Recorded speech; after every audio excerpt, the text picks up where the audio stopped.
अस्सलाम वालेकुम। इस वीडियो के अंदर हम लोग board of intermediate education Karachi का मॉडल पेपर 2026 डिस्कस करेंगे। तो मॉडल पेपर 2026 और मैथमेटिक्स पार्ट नंबर 1 यानी कि फर्स्ट ईयर मैथ्स का 2026 का मॉडल पेपर हम डिस्कस करेंगे।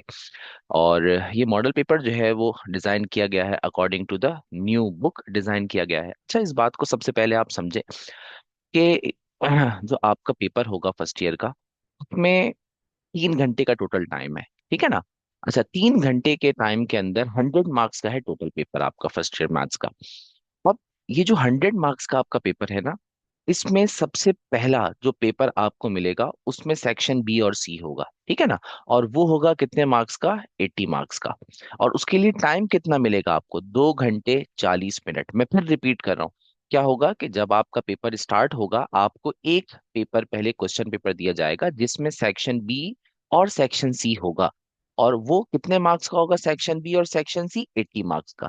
कितना टाइम मिलेगा? 2 घंटे 40 मिनट। 3 घंटे में से 2 घंटे 40 मिनट का सेक्शन बी और सेक्शन सी होगा।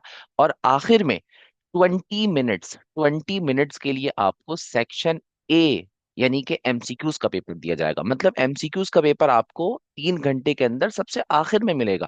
पहले आपने सेक्शन बी और सेक्शन सी करना होगा। ठीक है। चलें जी, सेक्शन बी और सेक्शन सी को डिस्कस करते हैं। 40 मार्क्स का आपका होगा सेक्शन बी। से ये बात समझ में आ गई कि सेक्शन सी भी 40 मार्क्स का होगा। तो अब डिवीजन क्या हो गई मार्क्स की? सेक्शन ए जो सबसे आखिर में मिलेगा, के लिए टाइम कितना होगा? 20 मिनट। ठीक है, सबसे आखिर में। और कितने नंबर का? 20 नंबर का। ठीक है। अब आ गए हम सेक्शन बी पे। तो सेक्शन बी हमारे पास कितना है? 40 मार्क्स का सेक्शन बी है। इंस्ट्रक्शंस को देख लेते हैं। Section B and section C must be solve on E sheet. अच्छा जी, ई शीट के ऊपर अभी हम फिलहाल डिस्कस नहीं करते। ई शीट की मैं एक अलग से वीडियो अपलोड करूंगा इंशाल्लाह जल्दी, जिसके अंदर हम डिस्कस करेंगे कि ई शीट को किस तरह से सॉल्व करना है, ओएमआर शीट में एमसीक्यूज कैसे सॉल्व करना है। और कुछ एमसीक्यूज को सॉल्व करके भी मैं आपको दिखाऊंगा, जिससे आपको आइडिया हो जाएगा कि आपने किस तरीके से अपनी ई शीट और ओएमआर शीट सॉल्व करनी है। थोड़ा सा आगे बढ़ते हैं, सेक्शन बी को हम देखते हैं। सेक्शन बी जो कि 40 मार्क्स का लिखा हुआ है ऑल पार्ट क्वेश्चंस, मतलब सारे सवाल करने। गिन लेते हैं कितने सवाल हैं। 1 2 3 4 5। ठीक है जी, 6 7 8 और 9 10। मतलब ये है कि भाई सेक्शन बी के अंदर आपको टोटल 10 क्वेश्चंस दिए हुए हैं। 10 क्वेश्चंस। और 10 के 10 आपको करने हैं। 10 के 10 आपको अटेम्प्ट करने हैं। का मतलब ये हुआ कि सेक्शन बी जो कि 40 मार्क्स का है, उसमें 10 सवाल करने हैं। तो हर क्वेश्चन जो है ना वो आपका 4 मार्क्स का होगा। हर क्वेश्चन जो है वो आपका कितने मार्क्स का होगा? 4 मार्क्स का। ये है आपका सेक्शन बी। सेक्शन बी में चॉइस, क्या कोई चॉइस नहीं है? नहीं, ऐसा नहीं है। कुछ सवालों में अगर आप देखें पार्ट वन में, तो उन्होंने लिखा हुआ है आइदर ए और बी पार्ट। मतलब कि जैसे पार्ट वन में उन्होंने दो पार्ट दिए हुए, इसमें से कोई एक कर लो। पार्ट टू में कोई चॉइस नहीं है। पार्ट थ्री में कोई चॉइस नहीं है। पार्ट फोर में कोई चॉइस नहीं है। पार्ट फाइव में भी दो सवाल दिए हुए ए और बी, और लिखा हुआ है अटेम्प्ट आइदर ए और बी। इसका कंक्लूजन ये है कि सेक्शन बी के अंदर टोटल 10 सवाल करने हैं। 10 सवालों में से कुछ सवालों के अंदर उन्होंने और करके एक और पार्ट दिया हुआ है, मतलब उन दोनों पार्ट्स में से कोई एक पार्ट आपने करना है। ठीक है। गिन लेते हैं हम कितने सवालों में हमें और करके दिया हुआ है। तो देखें, एक सवाल ये है। ये एक सवाल ऐसा है कि जिसमें दो सवालों में से कोई एक करना है। अच्छा जी, फिर नीचे आ जाते हैं। एक सवाल ये हो गया, दूसरा सवाल हो गया जिसमें और करके कोई चॉइस दी हुई है। फिर ये तीसरा हो गया। ठीक है जी। और ये चौथा। और ये पांचवा। और ये छठा। तो 6 सवाल, 10 में से 10 के 10 आपको अटेम्प्ट करने हैं। 10 में से 6 सवाल। 6 सवाल टोटल ऐसे हैं कि जिनके अंदर आपको चॉइस दी गई है, मतलब और करके एक और सवाल दिया है कि आप इन दोनों में से एक पार्ट अटेम्प्ट कर लो। और 4 सवाल ऐसे हैं जिनमें चॉइस भी नहीं दी गई। ये तो हो गया आपका सेक्शन बी कि कितना करने हैं आपने सवाल। अब हम इस वीडियो के अंदर थोड़ा सा और डिस्कस कर लेते हैं। मैंने यहाँ पे हर सवाल के आगे एक्सरसाइज मेंशन की है।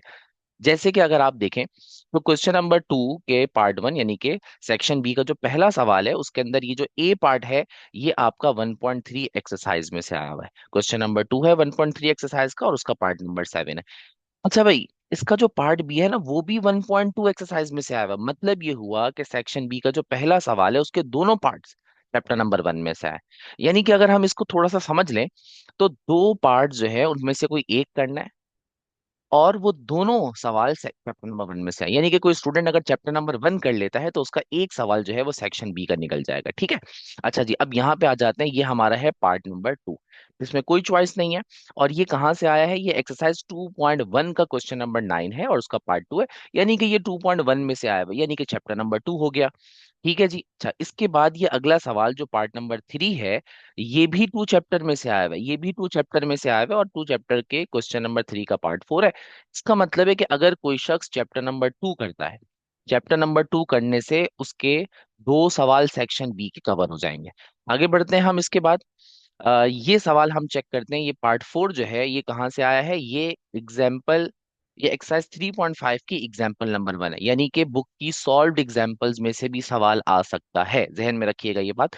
और चैप्टर नंबर 3 में से एक सवाल है, उसमें भी कोई चॉइस नहीं है, यानी कि चैप्टर नंबर 3 करने से एक सवाल निकल गया आपका। ठीक है जी। आगे बढ़ते हैं। पार्ट नंबर 5 में क्योंकि और करके दो ऑप्शन है, चले भाई हम देखते हैं कि ये कहाँ कहाँ से आए हैं। तो क्वेश्चन नंबर 5, ये जो पार्ट नंबर 5 है, इसका पहला पार्ट जो है वो 4.8 का क्वेश्चन नंबर 3 है, और दूसरा पार्ट जो है वो 5.4 का क्वेश्चन नंबर 8 है। यानी कि एक सवाल चैप्टर नंबर 4 में से दिया है, और एक सवाल उन्होंने कहाँ से दिया है? चैप्टर नंबर 5 में से दिया है। दोनों की एक्सरसाइजेस और क्वेश्चंस मैंने मेंशन कर दिए हैं। पार्ट नंबर 6 पे चेक कर लेते हैं। पार्ट नंबर 6 जो है, उसके अंदर भी एक सवाल जो है वो अगेन चैप्टर नंबर 4 की एक्सरसाइज 4.7, और दूसरा सवाल जो है वो एक्सरसाइज 8.3 यानी कि चैप्टर नंबर 8 में से दिया है। तो थोड़ा सा इसको समझते हैं कि पार्ट नंबर 5 के अंदर चैप्टर नंबर 4 के साथ चैप्टर नंबर 5 आ गया, पार्ट नंबर 6 के अंदर चैप्टर नंबर 4 के साथ चैप्टर नंबर 8 आ गया है। तो यूं आप समझें कि 4 करना जरूरी है, क्योंकि ये दो सवालों में आ रहा है चैप्टर नंबर 4। ठीक है। अच्छा, एक छोटी सी और इसमें एक चेंजेस मैं आपको बता दूं। देखें, जो यहाँ पे हमें चैप्टर नंबर 8 में से एक्सरसाइज 8.3 में से सवाल शामिल किया है ना, वो ग्राफ का क्वेश्चन है, मगर इन्होंने लिखा हुआ है without using graph paper sketch the graph. इसका मतलब ये है कि रजिस्टर पे ही आपने लाइंस ड्रॉ करके उसी पे बनाना है। ग्राफ पेपर का मतलब ये होता है कि अलग से ग्राफ पेपर एक होता है, उस ग्राफ पेपर के ऊपर हम बाकायदा जो है ना वो लाइंस ड्रॉ करने के बाद, उसके बाद जो है वो हम उस तरह से प्रॉपर ड्रॉ करते हैं उसे, स्केल उसका जो है ना वो डिसाइड करते हैं और प्रॉपर ग्राफ बनाते हैं। लेकिन इस सवाल में उन्होंने लिखा हुआ है कि भाई विदाउट यूजिंग ग्राफ पेपर, मतलब ग्राफ पेपर पे नहीं बनाना है इसको, नॉर्मल आपने पहले टेबल बनाना है इसका, और उसके बाद जो है वो उसके सॉल्व करना है। उम्मीद है अगर आपने पढ़ा होगा तो आपको मेरी बात समझ में आ रही होगी। फिर भी कोई क्यूरी है तो आप कमेंट कर सकते हैं, मैं उसका बेहतर रिस्पॉन्ड कर दूंगा इंशाल्लाह। चलें जी, नेक्स्ट पार्ट पे चलते हैं, पार्ट नंबर 7। अब पार्ट नंबर 7 में भी आप देखें कहीं कोई चॉइस नहीं है, और ये 6.3 का सवाल दिया हुआ है, यानी कि चैप्टर नंबर 6 में से अब एक सेक्शन बी का सवाल आ गया, क्वेश्चन नंबर 7 का पार्ट 2 है। अच्छा जी, अब आ जाते हैं, अब थोड़ी हमारे पास चॉइस ही चॉइस है। वैसे कि भाई ये जो पार्ट नंबर 8 है, उसमें उन्होंने लिखा हुआ है आइदर ए और बी पार्ट करना है। अब एक सवाल एक्सरसाइज 7.1 तो मस्ट है, हर साल पुराने मॉडल पेपर में भी इस एक्सरसाइज में से एक सेक्शन बी का सवाल आता है। तो इस तरह से यूं समझ लें आप कि 7.1 से एक सवाल आ रहा है, जो कि इस दफा उन्होंने क्वेश्चन नंबर 2 शामिल किया है। वैसे इसका क्वेश्चन नंबर 1 भी बहुत इंपॉर्टेंट है, अक्सर आता है एग्जाम्स में। अच्छा जी, दूसरा सवाल उन्होंने चैप्टर नंबर 10 में से शामिल किया, एक्सरसाइज 10.4 क्वेश्चन नंबर 5 का पार्ट 1। यानी कि एक सवाल 7.1 से और करके एक सवाल 10.4 से। ठीक हो गया। चलें जी, दूसरा अब हम पार्ट नंबर 9 पे आ जाते हैं। पार्ट नंबर 9 जो है वो आप देखें, उसके अंदर एक सवाल चैप्टर नंबर 10 में से, एक्सरसाइज 10.2 क्वेश्चन नंबर 3, और एक सवाल 12.5 में से। ये जो 12.5 का सवाल है ना, इसको मैं थोड़ा सा एक्सप्लेन कर दूं कि पुराने मॉडल पेपर में ये सेक्शन सी में आता था, मतलब जितने भी अभी पेपर्स हुए हैं न्यू बुक से, ये सेक्शन सी में सवाल आता था, अभी उन्होंने इसे सेक्शन बी में डाल दिया। तो बहरहाल समझे इसे कि चैप्टर नंबर 10 में से दो सवाल आए हुए हैं सेक्शन बी के, और वो एक दफा चैप्टर नंबर 10 का सवाल चैप्टर नंबर 7 के साथ आया है, चैप्टर नंबर 7 के साथ, और एक दफा चैप्टर नंबर 10 का सवाल जो है वो चैप्टर नंबर 12 के साथ और करके चॉइस में आया है। बहरहाल अगर आप चैप्टर नंबर 10 करते हैं तो दो सेक्शन बी के सवाल आपके निकलेंगे। पार्ट नंबर 10 पे आ जाते हैं हम। तो पार्ट नंबर 10 एक्सरसाइज है हमारी 11.2, अगेन बुक की एग्जाम्पल दी हुई, एग्जाम्पल नंबर 3, पेज नंबर मैंने मेंशन किया है 325 पे है ये। चले जी, अच्छा, इस चैप्टर नंबर 11 के सवाल के साथ उन्होंने चैप्टर नंबर 12 का एक सवाल हमें दिया हुआ है, अगेन ट्वेल्व के भी दो सवाल हो गए सेक्शन बी में, एक 12.5 से, एक 12.4 से। ट्वेल्व का एक सवाल चैप्टर नंबर 10 के साथ आया था, आप देखें यहाँ पे ये है, और एक 11 के साथ आ गया। तो अगर आपको पेपर बुक का हमारे आइडिया हो, तो 12 ही टोटल चैप्टर्स हैं। इसमें से ये जो 10, यहाँ पे ये 10, और ये भी 10 का सवाल है, ये 12 का है, ये 11 का है, ये अगेन 12 का है।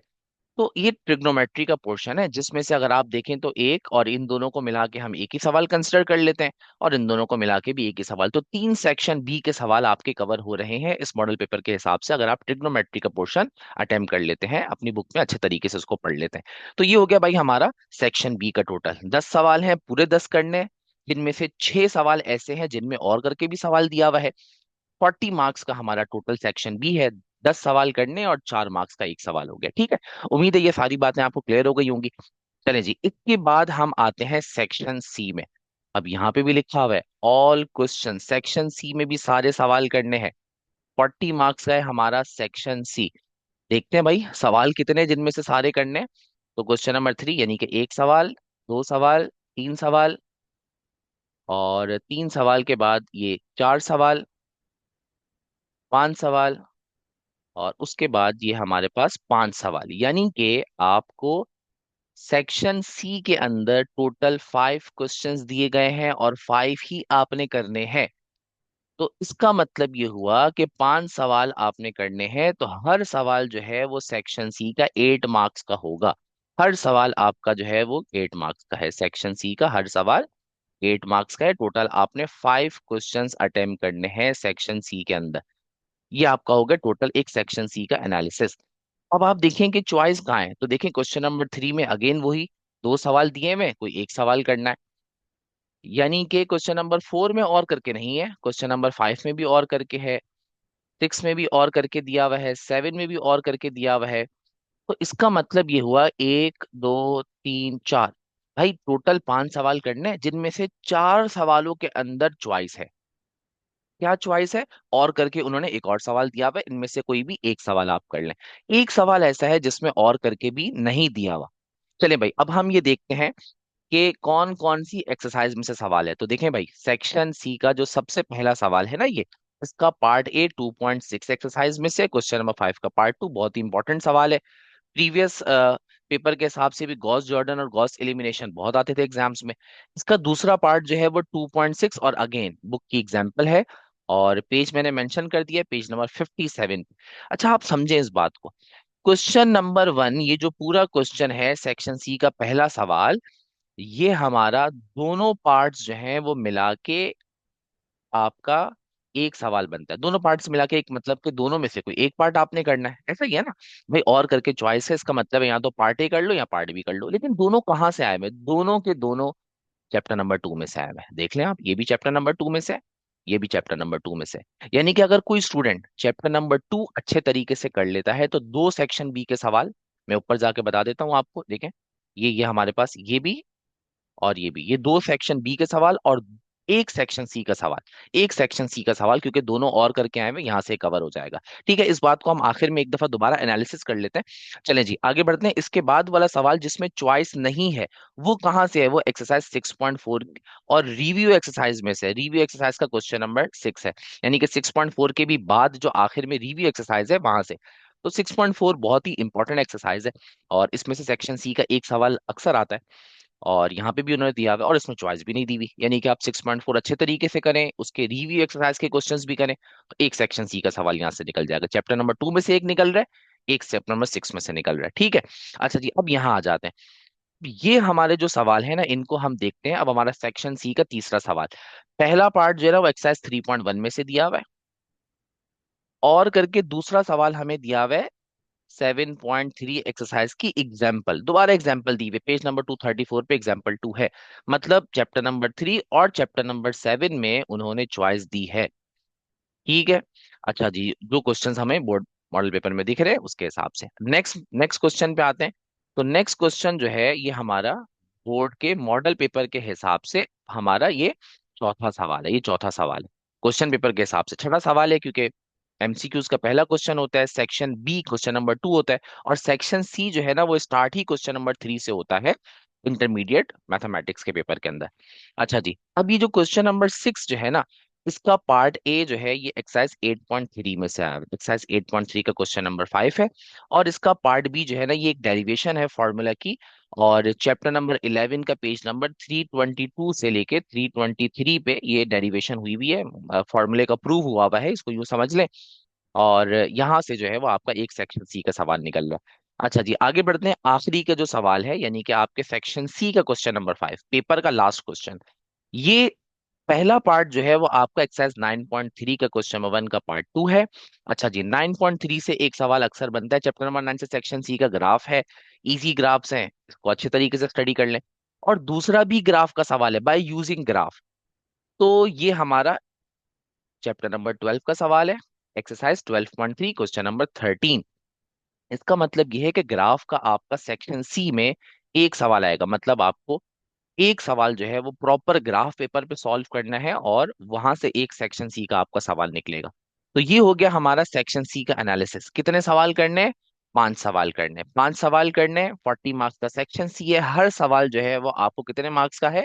8 मार्क्स का। एक्सरसाइजेस, क्वेश्चन नंबर, चैप्टर सब मैंने मेंशन कर दिए। अब देखें, यहां तक हमारा 2 घंटे 40 मिनट का पेपर कवर हो गया। अब हम आते हैं आखिरी पोर्शन पे, जो कि असल में हमारा क्वेश्चन नंबर 1 है। हमारे पेपर का क्वेश्चन नंबर 1 है, मगर दिया जाएगा सबसे आखिर में। और ये कितने मार्क्स का होगा? 20 मार्क्स का होगा। 20 मिनट्स ही मिलेंगे आपको। सेक्शन ए होगा। सेक्शन ए में लिखा हुआ है consist of 20 part questions all to be answered, यानी कि 20 MCQs हैं। अगेन, ये इंस्ट्रक्शंस दी हुई है ओएमआर शीट की, इसको इंशाल्लाह दोबारा वीडियो में डिस्कस करेंगे किसी और में। अब यहाँ पे 20 MCQs हैं, और सब एमसीक्यूज, हर एमसीक्यू के आगे मैंने चैप्टर लिख दिया है। तो शुरू के 2 MCQs चैप्टर नंबर 1 में से दिए हैं, फिर 2 MCQs चैप्टर नंबर 3 में से दिए हैं, फिर एक चैप्टर नंबर 4 में से आ गया, 3 MCQs, सॉरी, एक चैप्टर नंबर 3 में से आ गया, और 3 MCQs चैप्टर नंबर 4 में से आ गए। 5 में से कोई एमसीक्यू नहीं है। 6 में से अगेन 2 MCQs आ गए। 7 में से एक एमसीक्यू आ गया। 8 में से दो आ गए। 9 में से दो आ गए। अच्छा, 10 में से एक एमसीक्यू यहाँ है, और एक एमसीक्यू नेक्स्ट पेज पे, तो 10 में से भी दो आ गए। 11 में से एक, और 12 में से 2 MCQs। तो ये 20 MCQs हैं। इंशाल्लाह इनको भी मैं सॉल्व करके एमसीक्यूज को एक वीडियो में आपको बना दूंगा, इंशाल्लाह अपलोड कर दूंगा बना के। और उस वीडियो के अंदर हम लोग एमसीक्यूज को डिस्कस कर रहे होंगे, मैं उनको सॉल्व करके भी आपको समझा दूंगा इंशाल्लाह, और राइट आंसर्स मार्क करा दूंगा उसमें। तो उसे देख के भी आप जो है वो इन एमसीक्यूज को समझ सकते हैं। तो ये है हमारा टोटल बोर्ड का पेपर। थोड़ी सी मैंने एक एनालिसिस की है। आए हम उस एनालिसिस को देखते हैं कि भाई किस चैप्टर में से कितना पेपर में आ रहा है। लेकिन याद रखिएगा, इसका हरगिज मतलब नहीं है कि अगर आपका जो है वो चैप्टर नंबर 1 में से 2 सेक्शन बी के सवाल आ रहे हैं तो पेपर में भी 2 हो सकते हैं, नहीं। देखिए, ये जो एनालिसिस किया है ना, ये सिर्फ मैंने इसलिए किया है कि पेपर में कितना जो है वो इस चैप्टर में से इंक्लूडेड है। क्योंकि अगर आप देखें तो ये 2 सेक्शन बी के सवाल पेपर में आ तो रहे हैं, मगर ये दोनों जो है वो मिला के एक ही सवाल बन रहा है। यहाँ देखें, दोनों सवाल चैप्टर नंबर 1 में से हैं, और दोनों अगर आप प्रिपेयर कर लेते हैं तो आपका एक ही सवाल कवर होगा। तो इस एनालिसिस को आपने सिर्फ इतना समझना है कि किस चैप्टर में से कितने सेक्शन बी के सवाल आ रहे हैं। ये हरगिज कंक्लूड नहीं करना है कि इतने पेपर में भी निकल जाएंगे सवाल। वो मैंने ऊपर आपको समझा दिए कि किस चैप्टर में से कौन सी एक्सरसाइज में से कौन सा सवाल आ रहा है, ठीक है। चैप्टर नंबर 1 की बात करें तो चैप्टर नंबर 1 जो है, इसमें से 2 MCQs आए हैं, और सेक्शन बी के 2 सवाल आए हैं, लेकिन आपको एक ही सवाल निकलेगा क्योंकि वो दोनों और करके चॉइस में आए। चैप्टर नंबर 1 में से सेक्शन सी के अंदर कोई सवाल नहीं आता। चैप्टर नंबर 2 2 MCQs आए हैं, 2 सवाल आए हैं। अच्छा, और दोनों करने से 2 ही सवाल निकलेंगे, क्योंकि ये जो 2 सवाल हैं वो अलग अलग क्वेश्चन बन के आए हैं। और सेक्शन सी के अंदर जो है ना, ये 2 सवाल आए हैं, लेकिन ये दोनों मिला के एक सवाल बन रहा है, क्योंकि और करके आए हैं। ठीक है ना, तो ये बात आप ऊपर जाके दोबारा एक अच्छे तरीके से समझ सकते हैं। यहाँ पे मैं सिर्फ एक एनालिसिस कर रहा हूँ। आगे बढ़ते हैं। चैप्टर नंबर 3 में एक एमसीक्यू आया है, एक सेक्शन बी का सवाल आया, और एक ही सेक्शन सी का सवाल आया। चैप्टर नंबर 3 के अंदर भी जो सेक्शन सी का सवाल है, उसके साथ दूसरा सवाल चैप्टर नंबर 7 में से आया हुआ है। ऐसा ही है ना, हमने ऊपर जाके देखा। बहरहाल, चैप्टर नंबर 4 में से भाई 3 MCQ आए हैं, 2 सेक्शन बी के सवाल आए हैं, और दोनों के साथ और करके एक और चैप्टर का सवाल आया चैप्टर नंबर 4 में से। 4 में से कोई लॉन्ग का सवाल नहीं आया। 5 कोई एमसीक्यू नहीं आया। एक सेक्शन बी का सवाल आया, और वो भी चॉइस में और करके आया है चैप्टर नंबर 4 के साथ। ठीक है ना, सेक्शन सी में कोई सवाल नहीं है। चैप्टर नंबर 6 2 MCQs आए हैं, एक आपके पास जो है वो सेक्शन बी का सवाल आया है, ठीक है ना, और चॉइस नहीं आई है, मतलब सेक्शन बी में भी और करके कोई सवाल नहीं आया है चैप्टर नंबर 6 के अंदर, और सेक्शन सी के अंदर भी और करके कोई सवाल नहीं आया है। अकेला अकेला सवाल है। चैप्टर नंबर 6 ऐसा है जिसमें कोई चॉइस नहीं दी हुई है आपको। अच्छे तरीके से चैप्टर करें और कोशिश करें कि हर सवाल कर लें, अगर आप पूरा पेपर करना चाहते हैं। ठीक है जी, चैप्टर नंबर 7 में से एक एमसीक्यू, एक आपका सेक्शन बी का सवाल और एक ही सेक्शन सी का सवाल, और इत्तेफाक से बी के सवाल में भी और करके ऑप्शन दिया हुआ है, सी के सवाल में भी और करके ऑप्शन दिया हुआ है। चैप्टर नंबर 8, दो सवाल, दो एमसीक्यूज। अच्छा जी, एक आपका क्वेश्चन है सेक्शन बी में, उसमें भी और करके दिया हुआ है, और एक आपका सेक्शन सी में, उसमें भी और करके दिया हुआ है। चैप्टर नंबर 9, दो एमसीक्यूज, सेक्शन बी में कोई सवाल नहीं है, और सेक्शन सी में एक सवाल है और उसमें और करके ऑप्शन दिया हुआ है, ठीक है। चैप्टर नंबर 10 पे चलते हैं भाई। दो एमसीक्यूज हैं, दो सवाल हैं, और दोनों में इत्तेफाक से और करके चॉइस है। सेक्शन सी में कोई सवाल इस चैप्टर में से भी शामिल नहीं है, हालांकि पहले इस चैप्टर में से आता था सेक्शन सी का सवाल, इस मॉडल पेपर में उन्होंने इंक्लूड नहीं किया। ठीक है जी, नेक्स्ट। चैप्टर नंबर 11, एक एमसीक्यू है, और एक ही सेक्शन बी में सवाल आया है और एक ही सेक्शन सी में सवाल आया है, दोनों और करके आए। चैप्टर नंबर 12, दो एमसीक्यूज, दो सेक्शन बी के सवाल और एक सेक्शन सी का सवाल, सब और करके आए हैं। तो चले भाई, ये है आपका टोटल मॉडल पेपर। उम्मीद है आप इसको समझ गए होंगे अच्छे तरीके से। इसमें कोई क्यूरी होगी, कोई बात आपको समझनी होगी, तो आप जरूर कमेंट करें। Thank you so much, Allah Hafiz.